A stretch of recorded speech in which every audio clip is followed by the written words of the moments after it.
Good morning students. आज आपण इकॉनॉमिक्सचा 44th लेक्चरचा व्हिडिओ अपलोड करतो. ठीक आहे. तर तुम्हाला आठवत असं लास्ट वीकमध्ये आपण difficulties in the measurement of national income म्हणजे अर्थात नॅशनल इन्कम कॅल्क्युलेट करताना नॅशनल इन्कमचं काउंटिंग करताना प्रॅक्टिकली किंवा थेरॉटिकली कुठल्या डिफिकल्टीज कोणकोणत्या अडचणी फेस करायला लागतात हा क्वेश्चन आपण बघत होतो. हा खूप मोठा क्वेश्चन होता, त्यामुळं आपला एक बॅचमध्ये कंप्लीट नाही झाला. कारण तुम्हाला दिसते स्क्रीनवर there are various difficulties in the measurement of national income.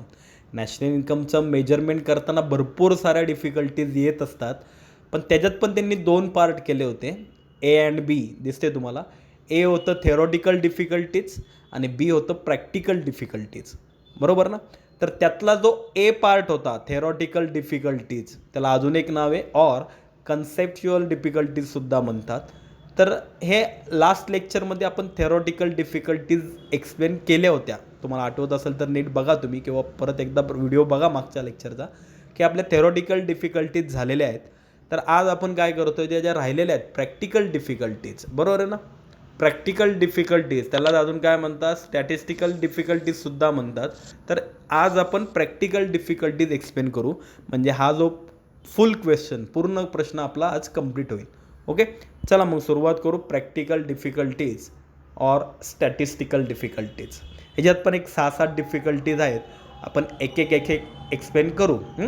Theoretical difficulties आणि प्रॅक्टिकल, थेरी आणि प्रॅक्टिकल दोघांमधला फरक कळतो ना. थेरी म्हणजे फक्त शिकण्यापुरता की ज्या कागदावर असतात वगैरे, पण प्रॅक्टिकल डिफिकल्टीज म्हणजे रिअल लाईफमध्ये प्रॅक्टिकली कुठल्या अडचणींना तोंड द्यावं लागतं, त्या प्रॅक्टिकल डिफिकल्टीज. ओके. चला मग सुरुवात करू. त्यातलं फर्स्ट दिलं आहे problem of double counting. Practically सगळ्यात महत्त्वाची जी मोस्ट इम्पॉर्टंट डिफिकल्टी आहे ना, की मेजर डिफिकल्टी जी फेस करावी लागते ती म्हणजे डबल काउंटिंग. भरपूर वेळा नॅशनल इन्कम कॅल्क्युलेट करताना डबल काउंटिंग होतं. म्हणजे फॉर एक्झाम्पल एखादी वस्तू 2 वेळा पकडली जाते. म्हणजे काय, तर तुम्हाला दिसेल त्यात दिलं आहे the greatest difficulty in calculating national income, की नॅशनल इन्कमचं कॅल्क्युलेटिंग करताना ग्रेटेस्ट डिफिकल्टी जी सगळ्यात मोठी अडचण आहे ती म्हणजे कुठली, इज ऑफ डबल काउंटिंग. सगळ्यात मोठी डिफिकल्टी कुठली फेस करावी लागते ती म्हणजे डबल काउंटिंग. डबल काउंटिंग भरपूर वेळा होतं. डबल काउंटिंग म्हणजे एक वस्तू 2 वेळा 3 वेळा पकडली जाते. म्हणजे फॉर एक्झाम्पल तुम्हाला जर नॅशनल इन्कममध्ये सगळ्या वस्तूंची व्हॅल्यू ॲड करायची असेल तर डायरेक्ट एक काम करा, ब्रेडची व्हॅल्यू ॲड करा. बरोबर आहे ना. पण तुम्ही काय करत बसलाय, तो ब्रेड कशापासून तयार होतो, तर बाबा व्हीट, गव्हापासून तयार होतो आहे. मग तुम्ही शेतकऱ्याकडे जाऊन व्हीट त्याची प्राईस ॲड केली. मग तुम्ही गिरणीवाल्याकडे गेला, त्याच व्हीटचं काय होतं, फ्लोअर तयार होतं, पीठ तयार होतं. मग तुम्ही पिठाची पण व्हॅल्यू ॲड केली. मग तुम्ही बेकरीवाल्याकडे गेला, त्या बेकरीवाल्याने त्याचा काय तयार केला, ब्रेड तयार केला. म्हणजे वस्तू एकच आहे ब्रेड, मग तुम्ही ब्रेडची व्हॅल्यू डायरेक्ट पकडा ना. तुम्ही व्हीट पण पकडताय, फ्लोअर पण पकडताय, म्हणजे याचा अर्थ एकाच वस्तूची व्हॅल्यू 3 वेळा पकडताय. त्याला डबल ऑर मल्टिपल काउंटिंग म्हणतात. बरोबर ना. म्हणून त्यांनी दिलं आहे की असं न होण्यासाठी त्यांनी सोल्युशन पण दिलं आहे, to avoid such double counting. की तुम्हाला जर ही डबल काउंटिंग टाळायची असेल ऑनली, तर एक सोल्युशन दिलं त्यांनी. काय दिले, only the value of final goods and services should be taken.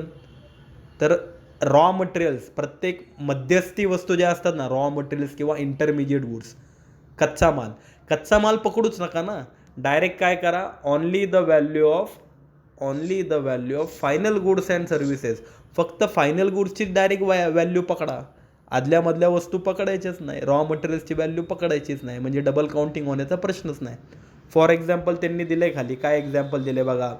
While calculating the national income, की नॅशनल इन्कमचं कॅल्क्युलेशन करताना value of sugar is to included, की डायरेक्ट शुगरचीच व्हॅल्यू इन्क्लुडेड करा, not the value of sugar cane अर्थात ऊसाची किंमत पकडायची गरज नाही आहे. कारण जेव्हा त्यात ऊसाची साखर होती तेव्हा शुगर पकडल्यामुळं शुगर केनची व्हॅल्यू पण त्यात आलीच की हो. नाहीतर तुम्ही शुगरची पण व्हॅल्यू सेपरेट पकडताय आणि शुगर केनची पण व्हॅल्यू सेपरेट पकडताय, मग याचा अर्थ एकच वस्तू 2 वेळा काउंट करताय. तसं नको ना. म्हणून डायरेक्ट शुगरचीच व्हॅल्यू इन्क्लूड करा. ओके. नक्की कळलं डबल काउंटिंग म्हणजे काय. त्यानंतर सेकंड डिफिकल्टी, पुढं अजून एक दिलेलं आहे दुसरा आकडा. काय दिलेलं आहे बघा, इलिटरसी अँड इग्नोरन्स. बरोबर आहे ना. इलिटरसी अँड इग्नोरन्स म्हणजे काय, इलिटरसी म्हणजे काय तर अशिक्षितपणा, की नॉर्मली इन रुरल एरियाज, आपल्या इथं नाही म्हणता येणार पण ग्रामीण भागात शक्यतो इलिटरेसी म्हणजे अशिक्षितपणा जो काय त्यांचं प्रमाण जास्त असतं ना. अँड इग्नोरन्स, भरपूर जण ह्याच्याकडे दुर्लक्ष पण करतात. म्हणजे काय, due to ignorance and illiteracy small producer do not keep an account of their production. बरं, due to ignorance and illiteracy, की भरपूर जणांना हे जी माहिती नसती नॅशनल इन्कम म्हणजे काय, त्याचा आपल्याला काय उपयोग आहे वगैरे वगैरे, असं भरपूर जणांना माहितीच नाही आहे. आज पण तुम्ही हा टॉपिक शिकताय म्हणून तुम्हाला कळत आहे. बरोबर आहे ना. मग हे भरपूर जणांना माहिती नसल्यामुळं काय होतं, जे स्मॉल प्रोड्युसर्स आहेत, छोटे छोटे व्यापारी म्हणजे किराणा मालवाले, भाजी विकणारे वगैरे जे काय असतील, small producer do not keep an account of their production. मग ते स्मॉल प्रोड्युसर जे कोण असतील, भाजीवाले असतील, भाजीवाले काय प्रत्येक वस्तूची एंट्री करत बसतात का? कंपनीमध्ये जाऊन विचारलं बाबा तुमचा नेट प्रॉफिट किती, डायरेक्ट एका सेकंदात तुम्हाला सांगतील आमचा नेट प्रॉफिट 1,12 रुपीज काहीतरी आहे. एक एक रुपयाचा हिशोब असतो कंपनीमध्ये, कारण ते प्रॉपर अकाउंट मेंटेन करतात, त्यांच्याकडं फायनल अकाउंट वगैरे सगळं असतं. कंपनीमध्ये तुम्हाला ॲक्युरेट आन्सर मिळू शकतं. पण एखाद्या भाजीवाल्याला विचारलं बाबा तुमचा नेट प्रॉफिट किती, एखाद्या किराणा मालवाल्याला विचारलं तुमचा प्रॉफिट किती, तर ते उत्तर देऊ शकत नाही. का देऊ शकत नाही? कारण small producer do not keep an account of their production. बरोबर, ते त्यांच्या वस्तूंचं प्रोडक्शनचं अकाउंट मेंटेन करत नसतात, त्यांचा हिशोब तोंडीच असतो. So they can not give information about the quantity or value of their output. They can not give information about the quantity of their output. म्हणजे त्यांचा वर्षभरातला आउटपुट किती, किती सेल आहे, किती माल तुम्ही विकलाय, हे जर त्यांना विचारलं, they can not give information. ह्याचं उत्तर ते देऊ शकत नाही. तुम्ही कुठल्याही किराणा मालाच्या दुकानात गेला आणि त्यांना जर विचारलं की काका तुम्हाला प्रॉफिट किती होतो, ते अंदाजे काहीतरी सांगतील. मला दिवसाला बाबा 1,000 रुपयाचा धंदा आहे, 2,000 रुपयाचा धंदा आहे. ते नका, अंदाजे नाही, आम्हाला ॲक्युरेट आन्सर सांगा, असं जर तुम्ही त्यांना विचारलं तर ते सांगू शकत नाही. का सांगू शकत नाही? कारण त्यांनी अकाउंटच मेंटेन करत नाही. हे अकाउंट मेंटेन करून आम्हाला हिशोब कुठं ठेवायचा आहे? आम्हाला एवढं जर अक्कल असती तर आम्ही स्मॉल प्रोड्युसर झालोच नसतो ना. बरोबर आहे ना. त्यामुळे हे छोटे छोटे व्यापारी असतात, हे त्यांचा हिशोब मेंटेन करत नाही आणि हिशोब मेंटेन न केल्यामुळं ते आपल्याला करेक्ट इन्फॉर्मेशन प्रोव्हाइड करू शकत नाही. ओके. नेक्स्ट डिफिकल्टी बघू आपण. Difficulties in the classification of, काय दिले परत एकदा बघा, difficulties in the classification of working population. Working population म्हणजे फॉर एक्झाम्पल तुम्ही ग्रामीण भागात रुरल एरियामध्ये गेला, तिथं तर साहजिक आहे भरपूर माणसं किंवा सगळीच माणसं हे शेतीवर डिपेंड असतात, फार्मिंग. बरोबर आहे ना. मग तिथं समजा आपण त्यांना विचारलं, बाबा एखाद्या शेतकऱ्याला विचारलं तुमचं ॲन्युअल इन्कम किती, तो आन्सर देऊ शकत नाही. का बरं?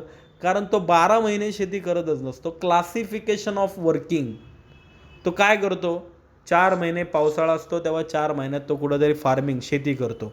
बाकीचे जे 8 महिने असतात हा ऑफ सीझन असतो. मग त्या ऑफ सीझनमध्ये तो भरपूर वेगवेगळी कामं करत असतो. अल्टरनेटिव्ह ऑक्युपेशन, दॅट मीन्स बाबा तो कुठंतरी पोल्ट्री टाकतो, कुठंतरी डेअरी प्रोडक्ट करतो, कुठंतरी वेजेसवर कामाला जातो. बरोबर आहे ना. कुठंतरी फिशिंग, मासेमारी वगैरे करतात. अशी छोटी मोठी कामं ते करत असतात आणि त्यातनं त्यांचं पोट भरत असतात. मग त्यामुळं तुम्ही 10 पण नाही 15 कामं करावं वर्षभरात, पण त्या 15 कामांचं ते proper maintain, books of accounts maintain करतात का? नाही. हा पण मेन प्रॉब्लेम आहे ना. काय दिलं आहे बघा, in India working population is not clearly define. की भारतामध्ये वर्किंग पॉप्युलेशन जी काय आहे, काम करणारी जी लोकसंख्या आहे, ही व्यवस्थित डिफाईन झालेलीच नाही. म्हणजे काय, फॉर इन्स्टन्स एक्झाम्पल त्यांनी छान दिले, farmers in India are not engage in agriculture round the year. Farmers in India, भारतातले जेवढे शेतकरी आहेत, are not engage in agriculture round the year. ते पूर्ण वर्षभर ॲग्रिकल्चरमध्ये एंगेज असतात? नाही. ते पूर्ण वर्षभर शेतीमध्येच व्यस्त असतात का? नाही. Obviously in the of season शेतीमध्ये एंगेज असतात ना, ते शेतीमध्ये शेतीच्या कामात व्यस्त असतात, मान्य आहे. पण किती महिने हो? 4 महिने, 5 महिने. नंतर मात्र काय होतं, obviously in the of season बाकीचे जे 7-8 महिने असतात त्या ऑफ सीझनमध्ये, म्हणजे थोडक्यात हिवाळा उन्हाळा असून दे, त्या ऑफ सीझनमध्ये ते काय करतात, दे एंगेज देमसेल्स इन अल्टरनेटिव्ह ऑक्युपेशन्स. स्वतःला मात्र ते काय करतात, इतर कुठल्या तरी ऑक्युपेशन, इतर जोड व्यवसायामध्ये स्वतःला एंगेज करून ठेवतात.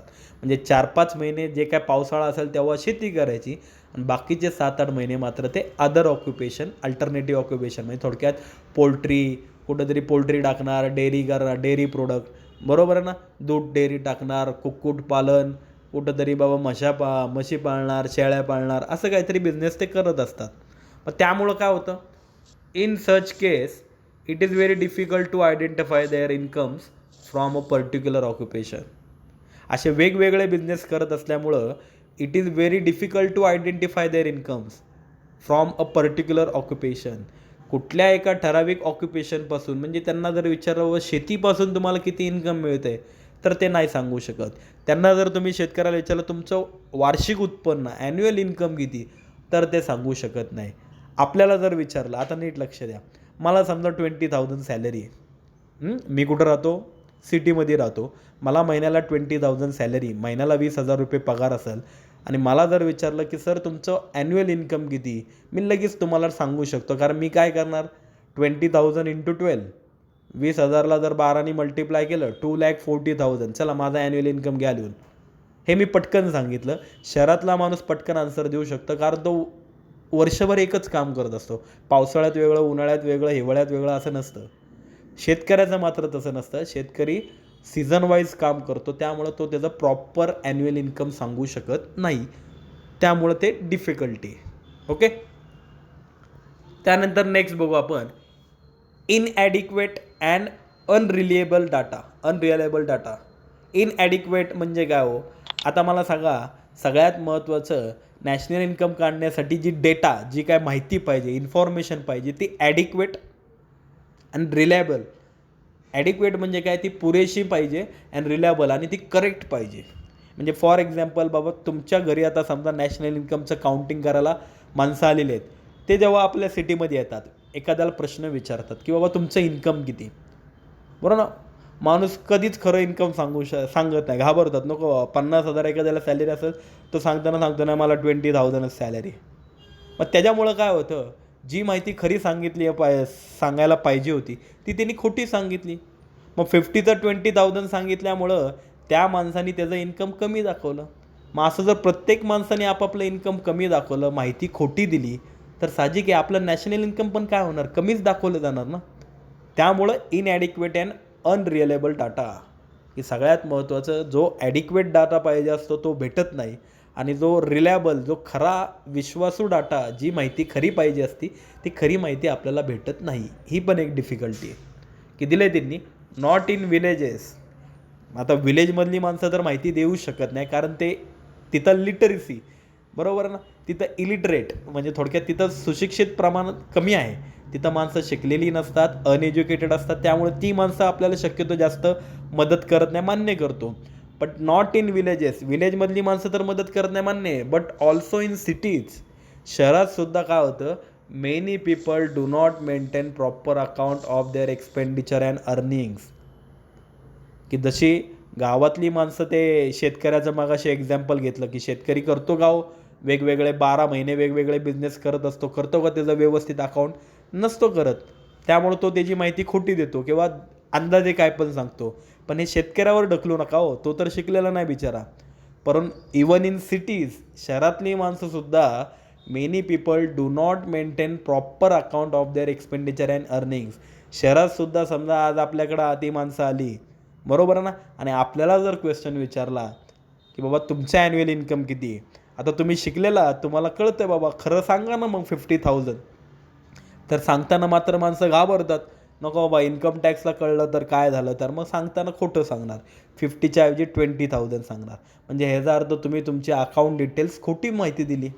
मग त्यामुळं काय होतं, this does not reveal the actual size of national income. मग त्याच्यामुळं काय होतं, नॅशनल इन्कम जे ॲक्च्युअल दाखवलं पाहिजे होतं, ते ॲक्च्युअल खरं दाखवलं जात नाही. का खरं दाखवलं जात नाही, कारण माहितीच खोटी देतात, माहितीच अर्धवट देतात. त्या माहितीच्या बेसवरनं तुमचं नॅशनल इन्कम पण अर्धवट आणि खोटंच असतं. ओके, नक्की कळलं. त्यानंतर नेक्स्ट पॉईंट, त्या पुढचा 5वा पॉईंट बघू. Existence of non monetise sector. Non monetise sectors म्हणजे काय, थोडक्यात बार्टर सिस्टीम. म्हणजे थोडक्यात काय की काय काय अजून इंडियामध्ये असे पण काय काय भाग आहेत की जिथं अजूनसुद्धा बार्टर सिस्टीम चालू आहे. मोनेटाईज म्हणजे मनी, नॉन मनी म्हणजे जिथं पैसे वापरले जात नाही.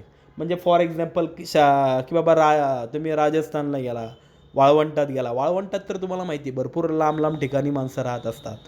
तिथं कुठं मार्केट नसतात, दुकानं नसतात. त्यामुळे तिथली माणसं काय करतात, जी काय तिथं थोडीफार वस्ती असेल, किंवा तुम्ही आदिवासी भागात गेला, माहिती आहे तुम्हाला जंगलात आदिवासी पण भरपूर ठिकाणी राहत असतात. ती काय मार्केटमध्ये येतात का वस्तू परचेस करायला, ते नाही करत. तिथली माणसं नॉर्मली शेतीच करत असतात. मग ती माणसं काय करतात बाबा, त्यांच्यात वॉन्ट सॅटिस्फाय करण्यासाठी गुड्स एक्सचेंज अगेन्स्ट गुड्स. म्हणजे काय करतात बाबा, एखादा शेतकरी जो कोण असेल तिथला आदिवासी भागातला, तो शेतकरी स्वतःजवळचं धान्य कोणाला तरी देतो आणि त्याच्या बदल्यात त्याकडनं काहीतरी फर्निचर खरेदी करतो, लाकडचं खरेदी करतो. मग त्यांच्याकडे पैसे वगैरे वापरले जातच नाही. मग त्याच्यामुळं काय होतं, त्या भागात जेवढं काय प्रोडक्शन होतं ते प्रोडक्शन आपल्या नॅशनल इन्कममध्ये काउंट केलंच जात नाही. का बरं? कारण तिथं मनी वापरले जात नाही. आपलं नॅशनल इन्कम फीचर्समध्ये बघितलं, नॅशनल इन्कमच्या फीचर्समध्ये आपण बघितलेलं की नॅशनल इन्कममध्ये फक्त कुठल्या व्हॅल्यूज इन्क्लूड केल्या जातात, जे मनीमध्ये मोजल्या जातात. मग ज्या भागातच मनी वापरला जात नाहीत, अशा प्रकारे ते भाग एक प्रकारे नॅशनल इन्कममधनं एक्सक्लुडेड, वगळले गेलेत. म्हणजे काय दिलं आहे बघा, नीट बघा. In India especially in rural areas. ही इंडियामध्ये म्हणण्यापेक्षा जे रुरल एरियाज, काय काय ग्रामीण भाग पण असे आहेत. म्हणजे ग्रामीण भागात पैसे वापरतो मान्य आहे, पण काय काय असे जे दुर्मिळ भाग आहे, दुर्मिळ वस्ती आहे. म्हणजे फॉर एक्झाम्पल मी वाळवंटाचं एक्झाम्पल घेतलं किंवा आदिवासी भाग घेतला, तिथं काय होतं, there exist the non monetise sector. की त्या ठिकाणी नॉन मोनेटाईज सेक्टर असतात. नॉन मोनेटाईज सेक्टर म्हणजे की जिथं मनी न वापरता बार्टर सिस्टीम चालू आहे ना, वस्तूच्या बदल्यात वस्तू, त्याला नॉन मोनेटाईज सेक्टर म्हणतात. मग असे सुद्धा भारतात काय काय ठिकाणी नॉन मोनेटाईज सेक्टर आहेत. ओके.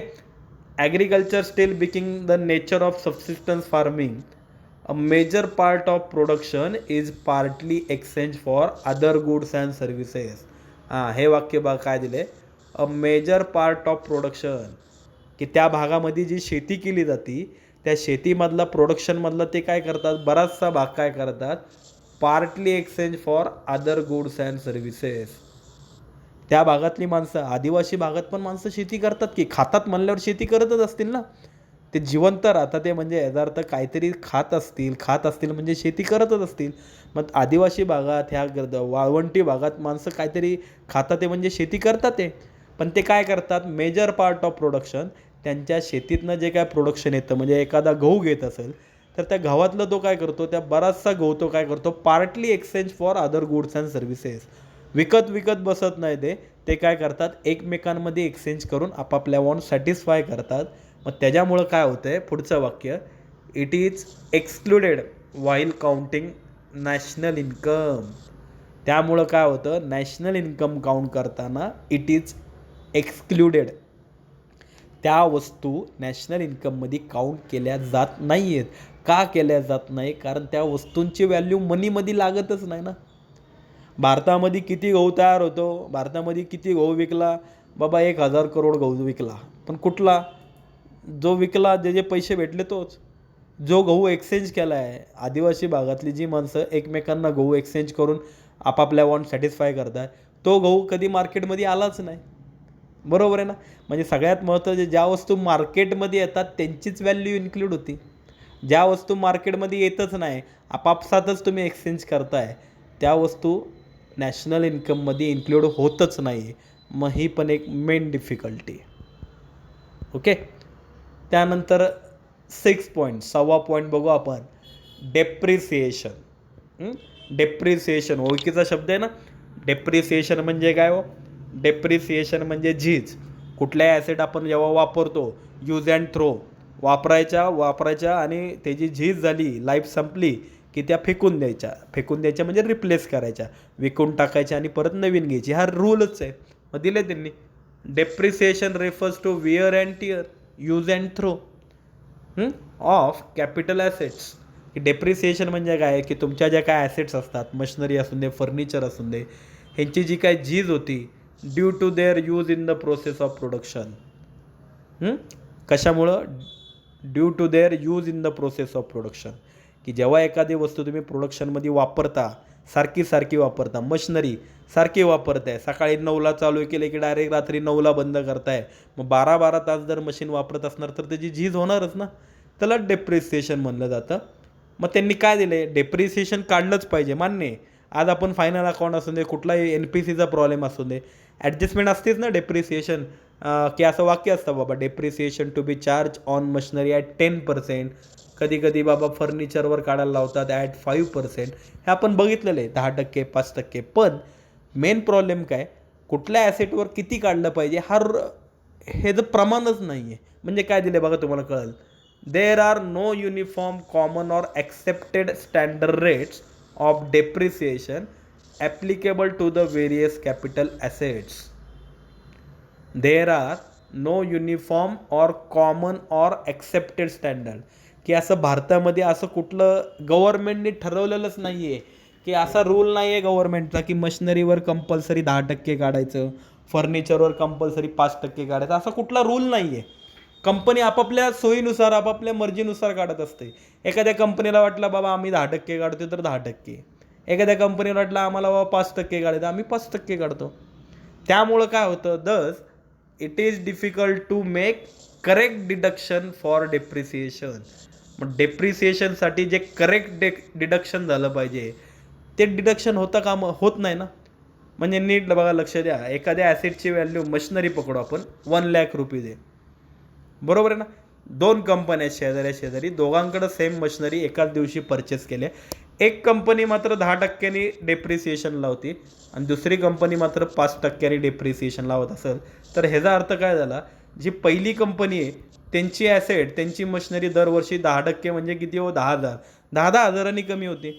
पण दुसरी जी कंपनी आहे ती मात्र 5%च लावली. त्यामुळं त्यांचं डिडक्शन, त्यांचं डेप्रिसिएशन दरवर्षी 5,000 होतं आहे. त्यामुळं काय झालं आहे, दोन्ही कंपन्यांचं इन्कममध्ये फरक पडला ना. मग ते न होण्यासाठी प्रॉपर दोघांचं पण डिडक्शन सेम येण्यासाठी, दोघांचं डेप्रिशिएशन सेम येण्यासाठी पर्सेंटेज दोघांनी सेम लावले पाहिजेत. आणि ते केव्हा लावले जातील, की जेव्हा ते गव्हर्नमेंट डिसाईड करतील किंवा एक प्रॉपर नियमावली तयार होईल की बाबा मशिनरीवर एवढं लावलं पाहिजे. अशी नियमावली कुठंच नाही. त्यामुळे प्रत्येकजण आपापल्या सोयीनुसार रेट चार्ज करतो आणि जे करेक्ट डिडक्शन व्हायला पाहिजे ते करेक्ट डिडक्शन होत नाही आहे. ओके, नक्की कळलं. तर असे टोटल 6 आपण प्रॅक्टिकल डिफिकल्टीज बघितल्या. हो ना. थेरॉटिकल आणि प्रॅक्टिकल 2 डिफिकल्टीज आहेत. थेरॉटिकलमध्ये पण आय थिंक 6 पॉईंट्स होते आणि प्रॅक्टिकलमध्ये पण 6 पॉईंट्स आहेत. तर असे दोन्ही डिफिकल्टीज एकाखाली एक व्यवस्थित तुम्ही थेरॉटिकल डिफिकल्टीज नोट डाऊन केले असतील. आता त्याच्याच खाली ह्या प्रॅक्टिकल डिफिकल्टीज पण व्यवस्थित नोट डाऊन करून घ्या. Okay, bye.